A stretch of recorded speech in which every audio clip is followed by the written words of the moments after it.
From Billy Budd and Other Stories. Billy Budd, Chapter 3. At the time of Billy Budd's arbitrary enlistment into the Indomitable, that ship was on her way to join the Mediterranean fleet. No long time elapsed before the junction was effected. As one of that fleet, the 74 participated in its movements, though at times, on account of her superior sailing qualities, in the absence of frigates, dispatched on separate duty as a scout, and at times on less temporary service. But with all this, the story has little concernment, restricted as it is to the inner life of one particular ship and the career of an individual sailor. It was the summer of 1797.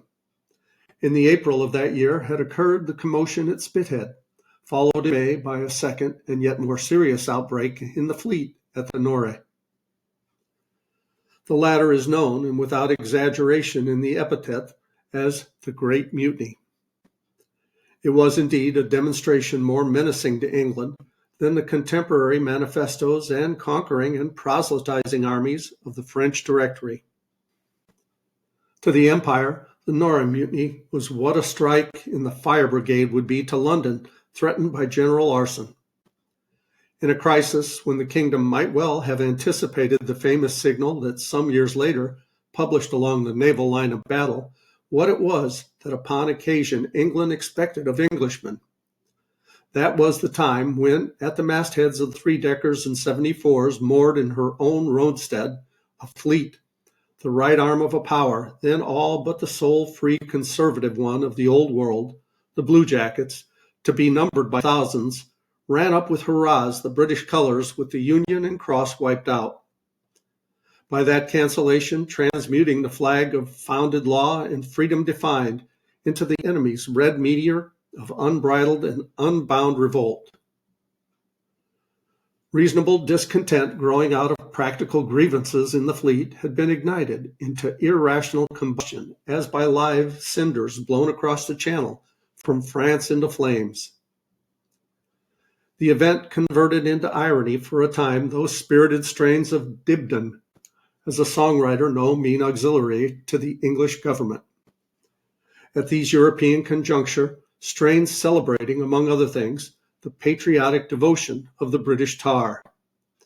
And as for my life, 'tis the King's. Such an episode in the island's grand naval story her naval historians naturally abridge.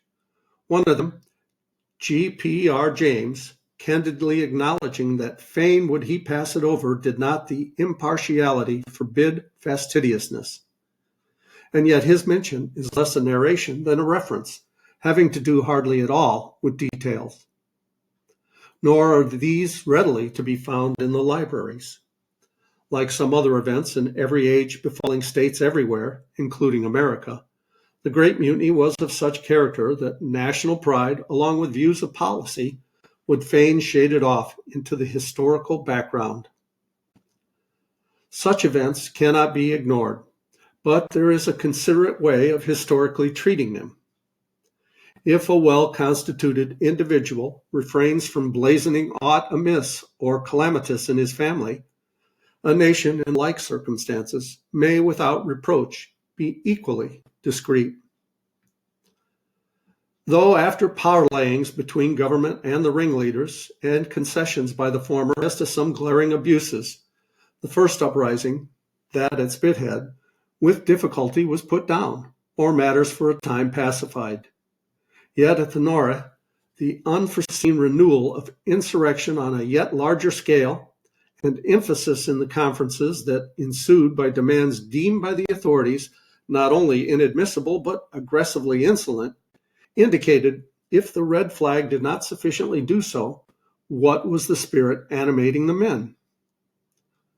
Final suppression, however, there was, but only made possible perhaps by the unswerving loyalty of the Marine Corps and a voluntary resumption of loyalty among influential sections of the crews. To some extent, the Norre Mutiny may be regarded as analogous to the distempering eruption of contagious fever in a frame constitutionally sound in which a non throws it off. At all events, among these thousands of mutineers were some of the tars who not so very long afterward, whether wholly prompted thereto by patriotism or pugnacious instinct, or by both, helped to win a coronet for Nelson at the Nile, and the naval crown of crowns for him at Trafalgar. To the mutineers, those battles, and especially Trafalgar, were a plenary absolution and a grand one, for that which goes to make up scenic naval display is heroic magnificence in arms. Those battles, especially Trafalgar, stand unmatched in human annals. Billy Budd, Chapter 4. Concerning the greatest sailor since the world began, Tennyson. In this matter of writing, resolve as one may to keep to the main road, some bypaths have an enticement not readily to be withstood. Beckoned by the genius of Nelson, I am going to err into such a bypath. If the reader will keep me company, I shall be glad. At the least, we can promise ourselves that pleasure which is wickedly said to be in sinning, for a literary sin the divergence will be. Very likely, it is no new remark that the inventions of our time have at last brought about a change in sea warfare in degree corresponding to the revolution in all warfare affected by the original introduction from China into Europe of gunpowder. The first European firearm, a clumsy contrivance, was, as is well known, scouted by no few of the knights as a base implement, good enough, peradventure, for weavers too craven to stand up, crossing steel with steel in frank fight. But as a sure knightly valor, though shorn of its blazonry, did not cease with the knights, neither on the seas, though nowadays in encounters there a certain kind of displayed gallantry to be fallen out of date as hardly applicable under changed circumstances, did the nobler qualities of such naval magnates as Don John of Austria, Doria, Van Tromp, Jean Bart, and the long line of British admirals and the American Decatur's of 1812 become obsolete with their wooden walls.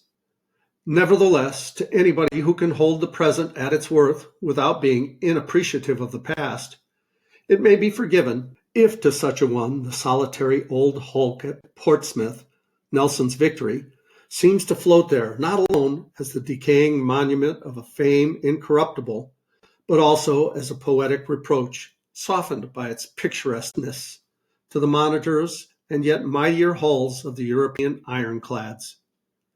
And this not altogether because such craft are unsightly, unavoidably lacking the symmetry and grand lines of the old battleships, but equally for other reasons. There are some, perhaps, who, while not altogether inaccessible to the poetic reproach just alluded to, may yet on behalf of the new order be disposed to parry it, and this to the extent of iconoclasm, if need be. For example, prompted by the sight of the star inserted in the Victory's deck designating the spot where the great sailor fell, these martial utilitarians may suggest considerations implying that Nelson's ornate publication of his person in battle was not only unnecessary, but not military, nay, savored of foolhardiness and vanity. They may add, too, that at Trafalgar it was in effect nothing less than a challenge to death, and death came, and that but for his bravado the victorious admiral might possibly have survived the battle, and so, instead of having his sagacious dying injunctions overruled by his immediate successor in command, he himself, when the contest was decided, might have brought his shattered fleet to anchor, a proceeding which might have averted the deplorable loss of life by shipwreck in the elemental tempest that followed the martial one. Well, should we set aside the more disputable point whether for various reasons it was possible to anchor the fleet, then plausibly enough the Benthamites of war may urge the above. But he might have been is but boggy ground to build on. And certainly in foresight as to the larger issue of an encounter and anxious preparations for it, buoying the dead way and mapping it out, as at Copenhagen, few commanders have been so painstakingly circumspect as this reckless declarer of his person in fight. Personal prudence, even when dictated by quite other than selfish considerations, is surely no special virtue in a military man, while an excessive love of glory, exercising to the uttermost the honest, heartfelt sense of duty, is the first. If the name Wellington is not so much of a trumpet to the bold as the simpler name Nelson, the reason for this may perhaps be inferred from the above. Alfred, in his funeral ode on the victor of Waterloo, ventures not to call him the greatest of generals of all time, though in the same ode he invokes Nelson as the greatest sailor since the world began. At Trafalgar, Nelson, on the brink of opening the fight, sat down and wrote his last brief will and testament. If under the presentment of the most magnificent of all victories, to be crowned by his own glorious death, a sort of priestly motive led him to dress his person in the jeweled vouchers of his own shining deeds. If thus to have adorned himself for the altar and the sacrifice were indeed vainglory, then affectation and Faustian is each truly heroic line in the great epics and dramas, since in such lines the poet but embodies in verse those exaltations of sentiment that a nature like Nelson, the opportunity being given, vitalizes into acts. And we'll go on with Chapter 5 in the next video. Thanks so much for watching. Please like, subscribe, leave a comment below. I love you guys. As Tigger says, ta-ta for now.